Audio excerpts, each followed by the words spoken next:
Ipagpapatuloy natin sa umagang ito ang ating tinatalakay na paksa sa Sunday School.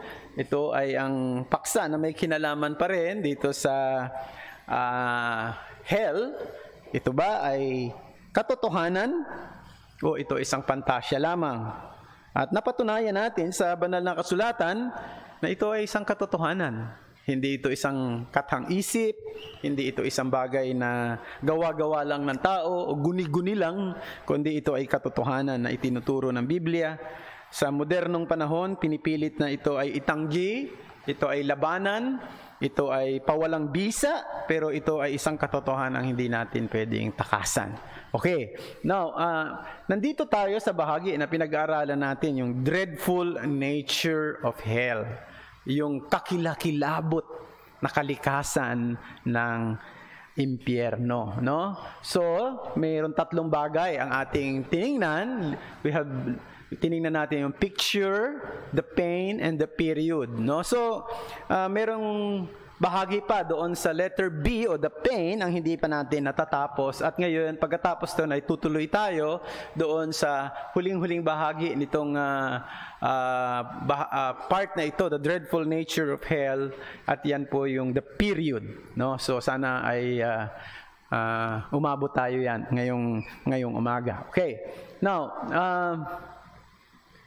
so the picture, pinakita natin ang unang bagay dito, the picture of being located outside, no? Kung merong malinaw na sinasabi, nasaan ang hell? Sabi, doon sa mga parable na pinakita ng Panginoon, nasa labas.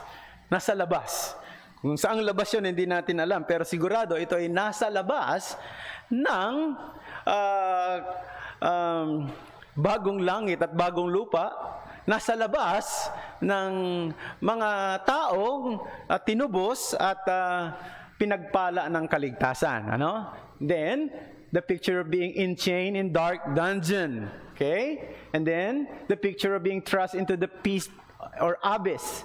And last time, the picture of being in darkness. So yan ang mga pagsasalarawan ng banal na kasulatan patungkol sa hell, no? Isang lugar ng kadiliman. Now, as we have said, hindi ito isang kadiliman na naiintindihan natin ngayon, na kadilimang wala tayong nakikita, katulad ng isang bulag na walang nakikita. Hindi yan ang pinapakita dyan, kundi ito ay higit pa roon. Sinabi nga ni John Blanchard, di ba, noong nakaraan na kinote natin, na yung darkness daw sa hell,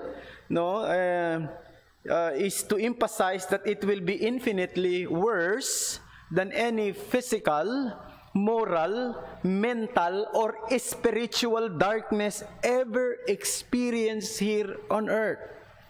So ano ba yung punto ng darkness? Di ba yung punto doon, yung inconvenience, yung kawalan ng comfort. Hindi mo magawa kung anong gusto mong gawin. Hindi mo mapuntahan ang gusto mong puntahan. No? So parang isipin na natin siguro million times ng discomfort na dulot ng quarantine. No? Ilagay natin yung pinakamatinding quarantine dito, ECQ. So million times billion times na discomfort na dulot nun, ay baka hindi pa pwede nating i-describe para sa discomfort na ipinapakita ng Biblia patungkol sa hell, no? And then we have look at the pain, no? As we have observed, sabi ko nung nakaraan, when the Bible writers, especially the Lord Jesus Christ, talk about hell, they use extreme or vivid description to portray its pain or agony. Kaya yan ang pinapakita, yung pain, yung agony. Si John Calvin, sinabi niya, the intense use of language to describe the narrative of hell is intended to confound all our senses with dread. Yung bawat bahagi ng ating pagkatao binibigyan ng kilabot, binibigyan ng takot, o pwede nating sabihin na ganyan, no? So in other words, God's intention for using such strikingly intense language is to lay hold of our senses. Sana ito'y talagang kumapit sa ating mga senses itong katotohanan ito, no? Kaya ang description ng Bible pagdating sa hell is talagang matindi, no? Very dreadful, no?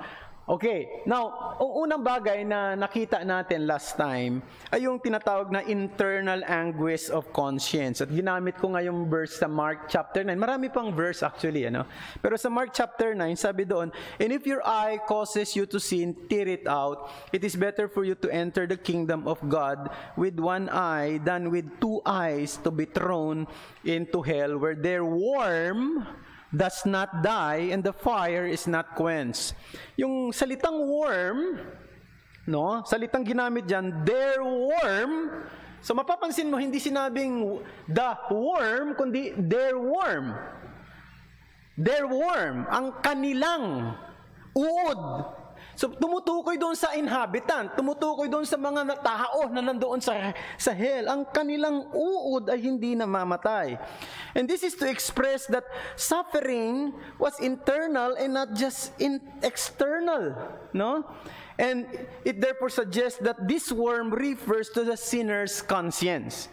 Now, and for many years, iniisip ng marami na ito nga bang yung worm dito ay tumutukoy sa tinatawag nating literal worm na uod, no? Na nakakadiring uod, siyempre, no? Nakikita nyo naman yung mga pag meron kayong basura dyan sa labas na medyo matagal-tagal nang hindi nakukuha ng basurero, di ba? Inuuod, nakakadiri. O kaya naman may patay na daga o kung ano man, nakita matagal nang nandyan pala, nakita mo inuuod na, at maging yung tao na patay na inuuod. Nakakadiri, no? Pero yun nga ba'y literal? Now, ang sinuggest ng maraming mga nag-aaral ng Biblia, most particularly mga Puritans, ay it has something to do with conscience. May kinalaman sa conscience natin, Ito may kinalaman doon sa budhi, na sa araw na yun, yung budhi daw ng tao ay talagang magpa-function as it should be, no? Now, may nagtanong sa atin noong nakaraan na kung dito sa mundo yung budhi ng tao ay pwedeng maging manhid, bakit hindi ba magiging manhid yan pagdating sa hell? Well, mahirap na sagutin na tanong yan, Pero makikita natin, siguro by example, yung sa Luke na incident na yung isang mayaman na napunta doon sa Hades ng paghihirap, nag-function yung kanyang yung kanyang conscience pagdating doon, hindi ba? Naalala nga niya yung yung mga kapatid niya na meron pa siyang 5 kapatid daw na lalaki. Naalala niya bigla. So, nag-function. So, there is a possibility talaga na magpa-function yun as it should be. Kasi nilikha tayo talaga na merong ganyan. So, maaaring napipigilan natin, nalalabanan natin, napapamanhid natin ang ating budhi. Pero pagdating doon, we have no ability to do that on ourselves. Something like that, no?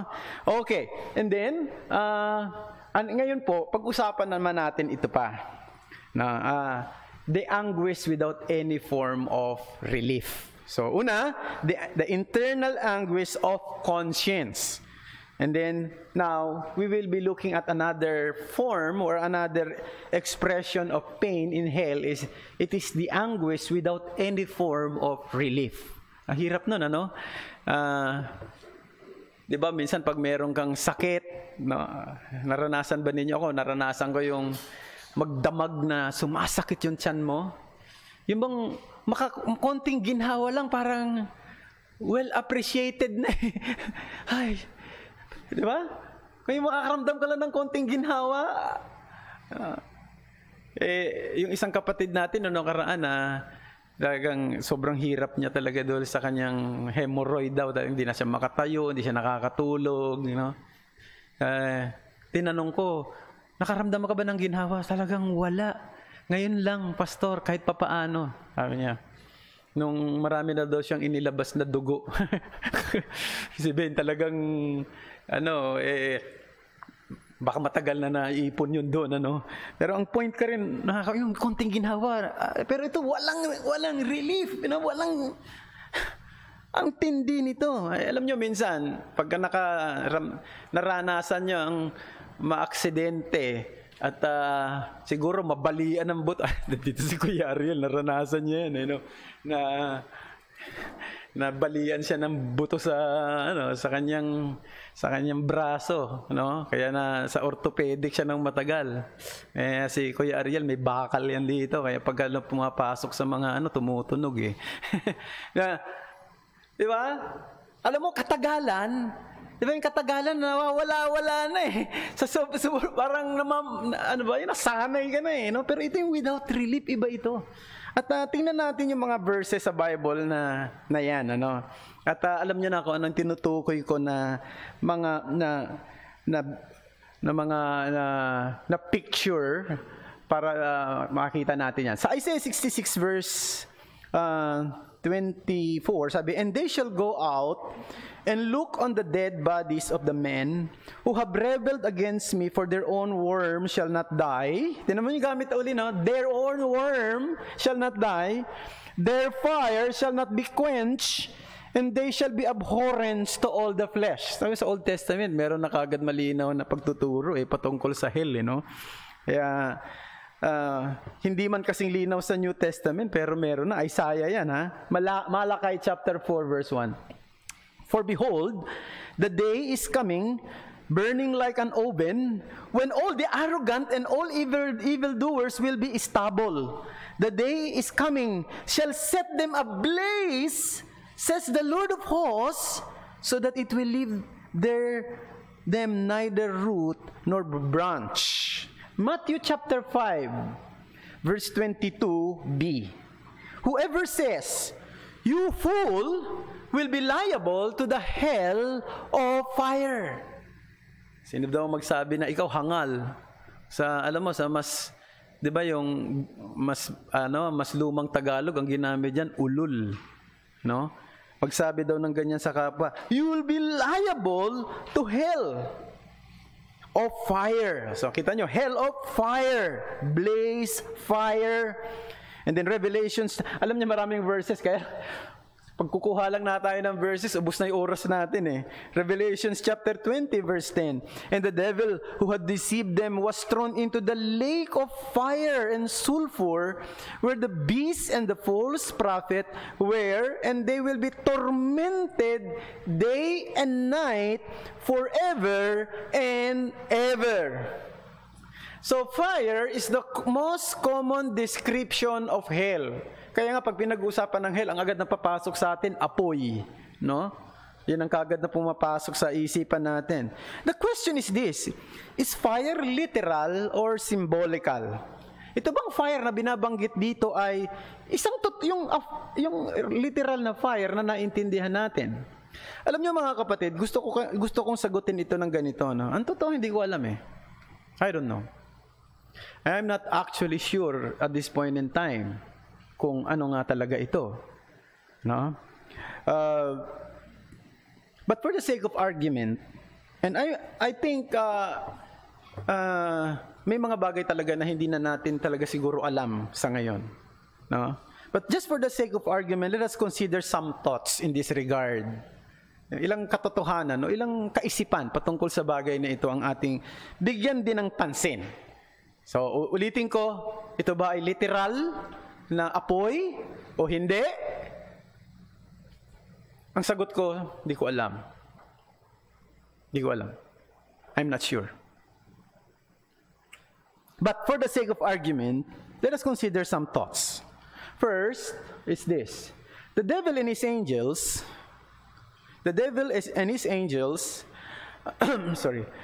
are spirits beings, creatures without bodies. Matthew 25 verse 41. How can something like fire have any effect on them? You cannot burn something that has no material existence. Diba? So, what is fire for? To burn something that is material, physical. If the devil and the fallen angels, they have no physical part, no? They have no physical body. Ano ang susunugin sa kanila? Yan ang tanong. So something to think of, no? Isang bagay na dapat din nating pag-isipan yon, no? Although, sa place of torment na binanggit doon sa Lucas, sabi nung mayaman, naghihirap daw siya sa apoy na ito. So, medyo mahirap intindihin, ano? Pero bakit kailangan ng apoy sa isang spirito? So, ito'y literal ba o hindi? Yung isang bagay na pwede rin nating pag-isipan. And then another thing is this. Hell is spoken as a place of outer darkness. How can you have darkness when there is fire? It seems that either the fire or the darkness, or perhaps both of them, are not to be literally understood. How can you have darkness when there is fire? Madilim na. So, kung magiging literal tayo sa fire at yung darkness ay hindi, paano yun? Dapat hindi ka rin literal, dapat literal din yung darkness, no? So, madilim, tapos may literal na fire. Parang mahirap pa isipin yung bagay na yan, no? Kung tutuusin. Ano? So, yan. It seems either the fire or the darkness, or perhaps both of them, are not to be understood as literal. And then thirdly, hell is ultimately not about the fire, but about God. Sa Revelation chapter 14, verse 10, ito mababasa natin. He also will drink the wine of God's wrath, poured full strength into the cup of his anger, and he will be tormented with fire and sulfur in the presence of the holy angels and in the presence of the Lamb. Now, isipin natin yung ginamit na salita. Will drink the wine. Yung wine ba ay literal? Literal wine, isang alak na iinumin daw niya yung alak ng puot ng Diyos. At yung buong buo, in the full strength in the cup of his anger. Hindi kalahati, hindi porsyento lamang, kundi buong buo. Ipaiinom niya yung kopa ng galit niya sa mga taong nandoon sa impyerno, at sila'y pahihirapan ng apoy at ng asupre sa presensya ng banal na anghel at sa presensya ng kordero. Isipin natin magiging salitang yan. Kung magiging literal tayo sa fire, we have to be literal also with the wine and the cup. Nakuha nyo? So, ang gusto kong sabihin dito sa bahagi na ito ay yung punto na hell is ultimately not about the fire. It is actually about God. God. The presence of God. Di ba, madalas naririnig natin yung turo. Ito, actually, matagal ko nang naririnig ito nung araw pa. At yun din ang pagkakaalam ko dahil narinig ko ito sa mga pastor ko at gayon din sa mga nagturo nung araw sa Bible school na pinanggalingan ko. Na doon sa impyerno, wala na yung presensya ng Panginoon doon. Pero mukhang hindi. Mukhang nandun din eh. Di ba? Nandun yung presence ng Panginoon. Hindi nga lang ito presensya ng biyaya, o presensya ng awa, o presensya ng tulong, kundi isang presensya ng galit, presensya ng puot, presensya ng hustisya. No? So it is obvious na nandun ang Diyos. God is not absent in hell. God is there. And what makes it more dreadful and horrible is that God is there. His presence is there, pouring His wrath upon you. Okay? Si Michael Horton, sa kanyang article, na hell is not separation from God, yun ang pamagat ng kanyang article, itong sinabi niya. Hell is not horrible due to alleged implements of torture or its temperature, whatever the exact nature of this everlasting judgment, it is horrible ultimately for one reason only. God is present. That's the real reason why it is horrible. Why it is dreadful. God is there. The presence of God is there. Pouring His wrath to sinner. Yun ang matindi na binabanggit dito. You can find that article sa limutan ko, Gospel Coalition eh. Doon ko nakita yan, ano? Ni Michael Horton. Maikli lang yan. And then si Bruce Milne, sa kanyang librong The Message of Heaven and Hell, ito ang sinabi, mukhang hindi ko na isulat Sorry po. Hindi ko nga na isulat. Hindi nga. Hindi ko na isulat. Basahin ko na lang sa inyo. Siguro inantok na ako, kaya hindi ko na ilagay dyan. Sabi sa libro ni Bruce Milne, The Message of Heaven and Hell, even if we affirm that this language is metaphorical, and the suffering is essential, mental and spiritual, rather than physical, the presence of some profound degree of conscious anguish is inescapable. Hell is terrible by any measure, and everything is worth sacrificing in order to avoid it. There is no more terrible prospect conceivable than being consigned to hell. The point of Bruce Milne is that whether it is literal or not, maybe it is metaphorical, still it is horrifying. It is horrible. It is dreadful.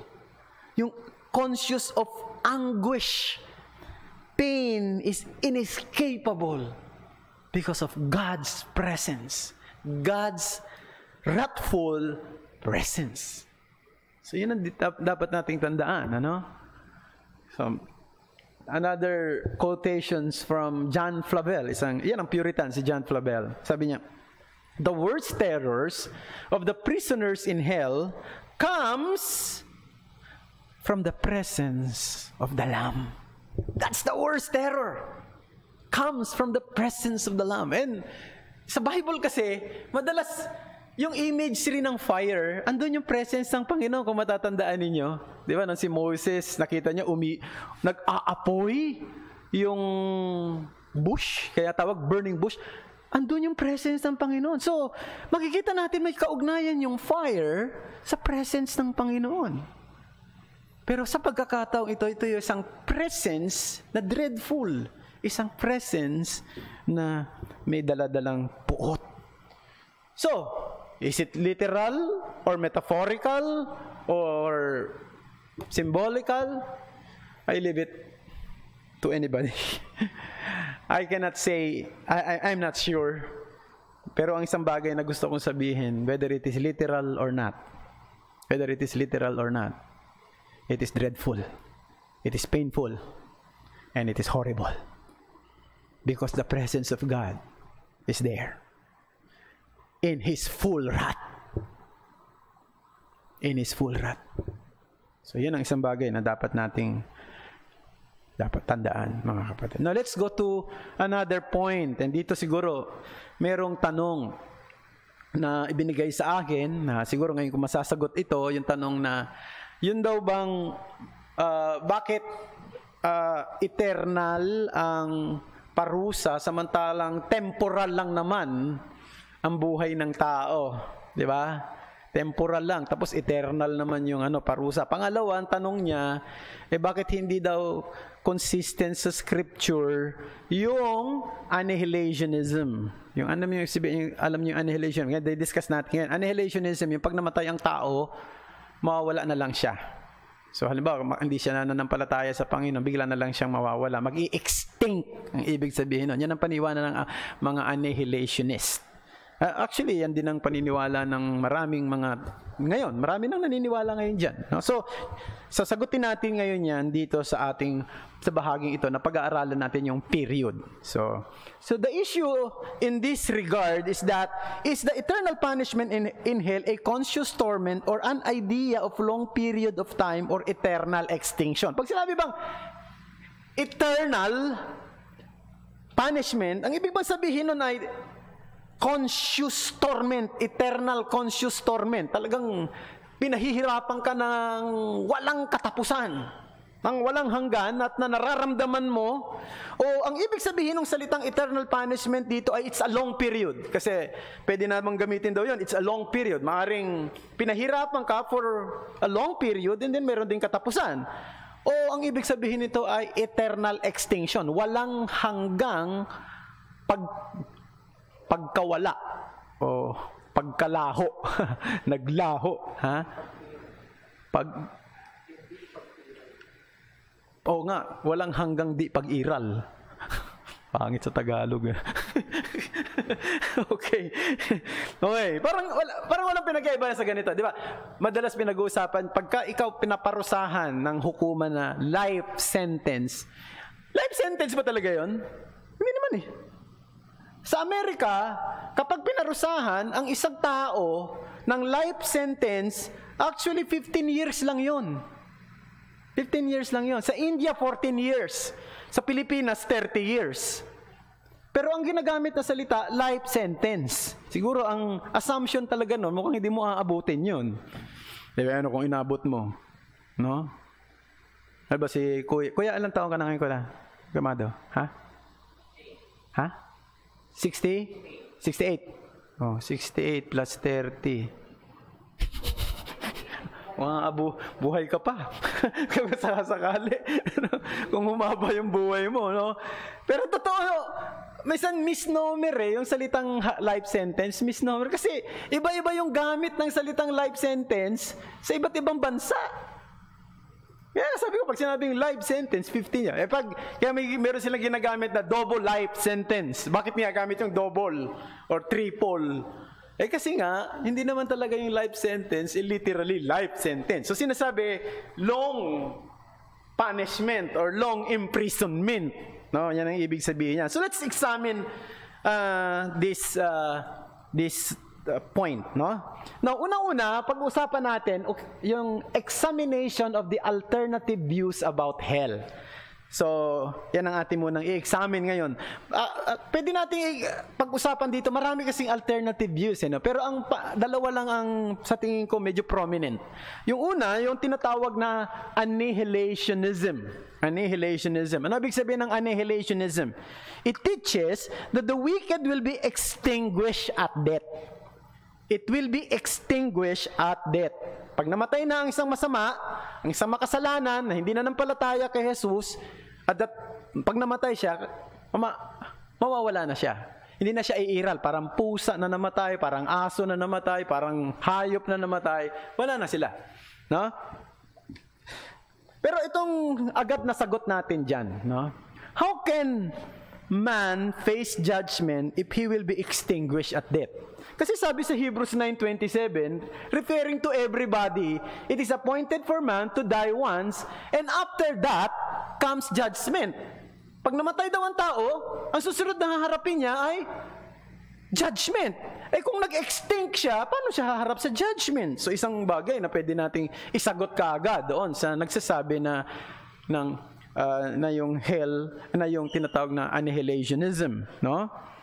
So yan. And then, isa pa. How can anyone weep or gnash their teeth if they no longer exist? Diba yung sinasabi ng Bible sa Matthew chapter 8, verse 12, they will be thrown into the outer darkness. In that place, there will be weeping and gnashing of teeth. Meron daw dong pagpananangis at may pangangalit ng ngipin. Paano sila mananangis at mangangalit ng ngipin kung nawala na sila? Kung nag-extinct na sila? So, sa tingin ko, itong annihilationism, madali itong masagot kaagad sa liwanag ng banal na kasulatan. Ano? Although, siyempre, maraming paliwanag pa yung iba dyan. In fact, yung annihilationism, 4 na forms yan. Ano? Sinama ko na lang lahat dito. Pero pag pinag-aralan nyo yung position ng annihilationism, 4 na klase yan na paniniwala. Na mayroong mga slight differences. Pero isang bagay ang nagpapareho. Nag-i-extinct talaga yung isang taong makasalanan pag nawala na. O minsan, pwedeng katulad ng mga iba na hindi naman talaga Christian, na naniniwala sa Bible, yung mga pwede nating sabihin mga universalist, no? Pagka ang paniwala nila o ang mga materialist, yung mga materialist, pagka namatay ang tao, wala na yon. Patay na. Parang hayop na lang na nawala. No, parang ganyan. May mga atheists, mga materialists. So, in a way, parang meron na rin silang pagkiling dito sa annihilationism. Pero, kung banal na kasulatan lang ang pag-uusapan natin, yung mga taong makasalanan at yung mga taong hindi nagkaroon ng kaugnayan kay Kristo, sabi, dadalhin sila sa isang lugar na mangangalit ang kanilang mga ngipin at mananangis sila. Paano sila mananangis kung hindi na sila, wala na sila? No? So, now, sige, pag-usapan naman natin isang medyo sikat ngayon, no? Yung tinatawag na conditional immortality, no? Medyo, in fact, isang malungkot na katotohanan sapagkat ito ay may mga ibang reform people na nag-i-embrace na sa tinatawag na conditional immortality. Ano ibig sabihin ng conditional immortality? It teaches that only God is immortal and man is inherently mortal. Diba? Sabi sa 1 Timothy chapter 1 verse 17, yung Diyos daw ay immortal. Diba? Kinakanta natin, immortal, invisible, God only wise. Ano yan? So yung punto doon, ang Diyos lang daw ang ginamitan ng salitang immortal. Ang Diyos lang immortal. So, ibig sabihin tayo, hindi talaga tayo immortal. Yan ang paniniwala. So, immortality of man is God's gift of further impartation of life by virtue of His union with Christ. 2 Peter chapter 1 verse 4. Kasi pag nanampalataya kay Kristo, bibigyan siya ng bagong nature of God. Sabi doon. No, ang punto dito, pagdating sa usapin ng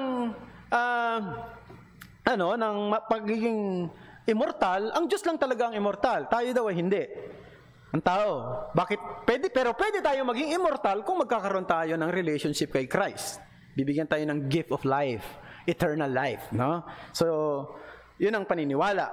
At ginamit nila yung salitang destruction, no? According to them, the word destruction of both soul and body in hell means, pag sinabi kasing destruction, di ba, na-destroy. Pag sinabing na-destroy, di nawala. Yun ang gamit na yung Matthew chapter 10 verse 28. So, they believe that the term destruction, di ba, sabi sa Bible, sa Matthew chapter 10 verse 28, huwag kayong matakot sa mga pumapatay lang ng katawan. Matakot kayo sa Diyos na kayang pumatay ng kaluluwa at katawan sa impyerno. Pero sa English, ang ginamit na salita ay destroy. Hindi lang pumatay, destroy. So yung salitang destroy, ang intindi nila ay extinction. It is to be understood as extinction. Kasi dinestroy. Pag sinira mo yung isang bagay, di nawala na yon. So, those who do not commit themselves to the salvation offered them in Jesus Christ are simply denied these further impartations of life. Now, this view has been gaining increase attention in recent years. In fact, ang isa sa mga sikat dito ay si John Stott. Si John Stott sa isa sa mga best known spokesman nito, no? Ito ay nakita doon sa kanyang libro na tinatawag na Evangelical Essential. Na-publish noong 1988. Itong Evangelical Essential, isang libro ito na tawag nito ano ba yan? Dialogue ito ni David Edward at saka ni John Stott na isinalibro. Ini-interview ni David Edward si David Edward isang liberal, si John Stott isang evangelical. Tapos tinanong siya ni ni Edward patungkol dito sa issue ng everlasting suffering, kung naniniwala ba siya. Now, ang sagot ni John Stott ay ito, no? Sulat, inilagay ko diyan. Sabi niya, ito kasi minsan namimiss ng ilan eh. Sabi niya, I do not dogmatize about the position to which I have come. I hold it in tentatively. Yan mismo nakalagay doon sa kanyang sagot, no, sa evangelical essentials, na naniniwala siya sa tinatawag na conditional immortality. Pero sabi niya, ayaw niya maging dogmatic. So ibig sabihin, ayaw niya ring kumbinsihin ang lahat ng tao, lahat ng Kristiyano, maniwala kasama niya. No? Kasi sabi pa nga niya, I hold it tentatively. Pero ang isang naging problema, mas marami ngayon ang tumanggap niyan. Maraming naniniwala na ngayon yan. At hindi ko nababanggitin yung mga pangalan ng iba kasi medyo kilala pa rin yung iba hanggang sa panahon natin ngayon, no? Now sagutin natin kagad ito kung may time pa, no? So I'll have 5 minutes na lang siguro. Tuloy ko na lang sa susunod. Answer number 1. This view was rejected at the Second Council of Constantinople in AD 533. Hindi ito bago. Itong conditional immortality, una kong na-encounter ang conditional immortality sa libro ni Miller J. Erickson nung ako'y nag-estudyante pa sa Phibias, no? Pero sa totoo lang, hindi siya bago. Noon pa pinaniniwalaan na ito, at it was rejected by the Council of Constantinople sa noong AD 533. So matagal na itong tiningnan na isang hindi tama na paniniwala, no? And then answer number 2, although God's very essence is immortal, but unlike any other creature, man is made in the image of God and in His likeness. And this what makes superior to other creatures. Genesis 1:27 and James chapter 3 verse 9. The point is, ang tao, hindi siya tulad ng ibang nilikha. Maliwanag sa Biblia na ang tao ay nilikha ayon sa wangis ng Diyos. Ayon sa likeness ng Diyos. So, hindi siya katulad ng iba. There is something different sa tao. At superior siya sa lahat ng nilikha rito sa mundo sapagkat nilikha siya ayon sa wangis ng Diyos. So, dapat nating tingnan yan na gano'n, na hindi siya tulad ng isang hayop lang na pag namatay siya na tulad ng leon. Di ba? Pag namatay, wala na. Sabi nga ng Ecclesiastes, mas mapalad daw ang isang buhay na aso kaysa sa patay na leon. So, kasi nga, wala na yon, mag-i-extinct na yon. Wala na siyang magagawa. Okay? And then, another thing, the Bible says, God has put eternity into human hearts, Ecclesiastes 3:11. And at man's death, the dust returns to the ground and the spirit returns to God, Ecclesiastes 12:7. Is another hint of man's immortality. No, hindi man literal at hindi man binanggit na ang tao ay immortal, yung term na immortal, pero may hint kayo. Kasi bakit pag sabi ng Bible, pag namatay siya, yung kanyang katawan pupunta sa lupa at yung kanyang espiritu pupunta sa Diyos. Ba't pupunta sa Diyos? Ano gagawin para i-extinct ng Diyos doon? Yun din sabi ng iba. Yun ang ibang paniniwala nila. No? Si John Calvin, sabi niya sa kanyang institute, there can be no question that man consists of body and soul. Meaning by soul, an immortal, though created essence. Yung kaluluwa, immortal yan. Bagamat created. Ang pagkakaiba natin sa Diyos, immortal ang Diyos, pero hindi siya created. Tayo, immortal, pero created tayo. So, merong point ng hindi tayo nag-i-exist. There was a time na hindi tayo nag-i-exist. At nung nag-exist tayo, hindi na tayo mawawala in terms of existence. No? Magiging immortal na tayo. Maaring mawala tayo rito sa mundo, yung ating katawang lupa, mamamatay, pero humaharap sa Diyos. Yung ating espiritu, pumupunta sa Kanya. Okay? And then, another point, the answer number 4, the New Testament used the word mortal in reference to man's body, not in his existence.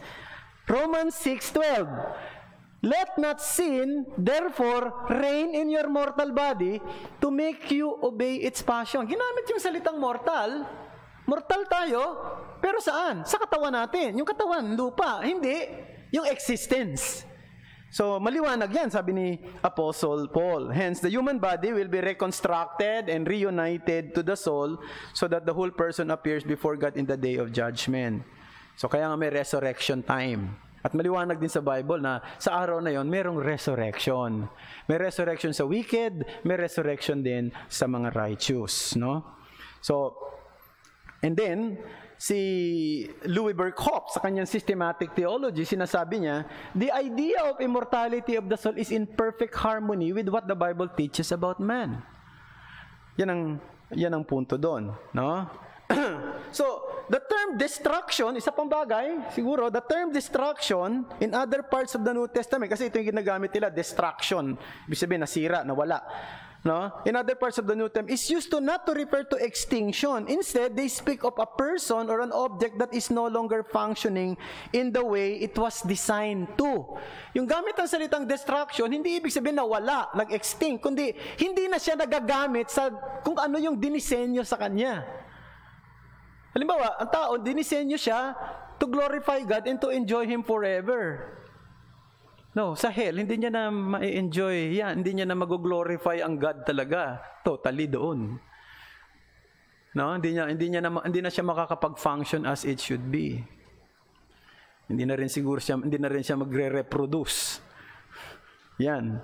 Okay? An example of that is in Matthew chapter 9 verse 17. Sabi doon, neither is new wine put into old wineskin. If it is, the skin bursts and the wine is spilled and the skins are destroyed. Yan, di ba? Pinapalitan yung wineskin, yung skins are destroyed. Hindi ibig sabihin na yung wineskin na wala.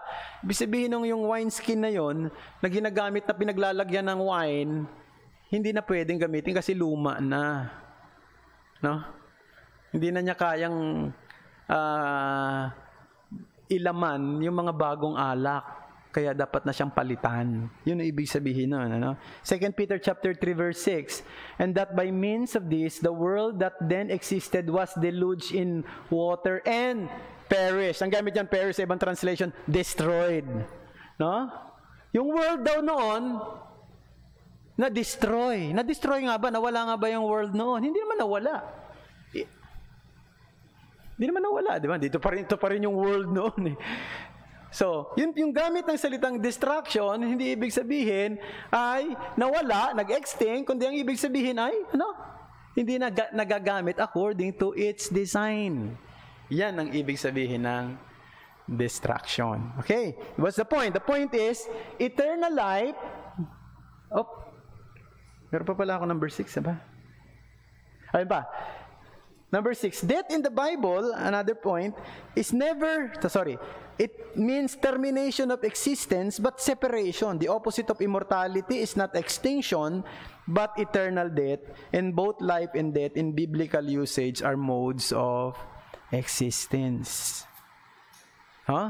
Both eternal death and eternal life are modes of existence.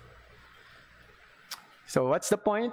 The point is, eternal life means existence in a right relationship with God, while eternal death is existence outside the relationship with God. So, sa paniniwala nitong mga conditional immortality, meron pa naman judgment day. Harap ka doon. So, pwede rin, mayroon pang isang view yan na naniniwala na for some certain period, parurusahan ka and then mawawala ka na.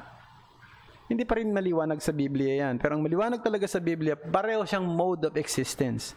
Eternal life means existence and right relationship with God, while eternal death is existence outside the relationship with God. So make sure that you have relationship with God. Isang bagay na dapat matiyak ng sino man sa atin, nito mga nakikinig sa atin sa live stream na ito, ikaw ba talaga meron ng tamang relasyon kay Jesus?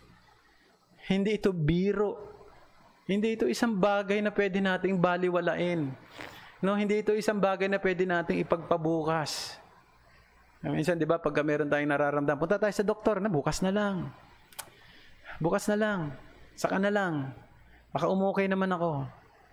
Ito ay bagay na may kinalaman sa kaluluwa natin, may kinalaman sa buhay natin. Huwag natin itong ipagpabukas sapagkat hindi natin alam kung anong mangyayari bukas. Kung wala ka pa kay Kristo ngayon, tiyakin mong magkaroon ng relasyon sa Kanya sa pamamagitan ng paglapit sa Kanya sa daan ng pananampalataya. And I still have many things to say in my notes, but I lost my time. So, even your questions will not be entertained now. Next time na lang. Okay? Marami pong salamat sa inyong pakikinig at pagsubaybay dito sa ating Sunday School, and pati sa ating mga nakikinig sa atin sa iba't ibang lugar. At magkaroon muna tayo ng saglit na pamamahinga, no? At break, and then ilang minuto lang po ay babalik na kagad tayo para sa ating worship service this morning. Thank you very much.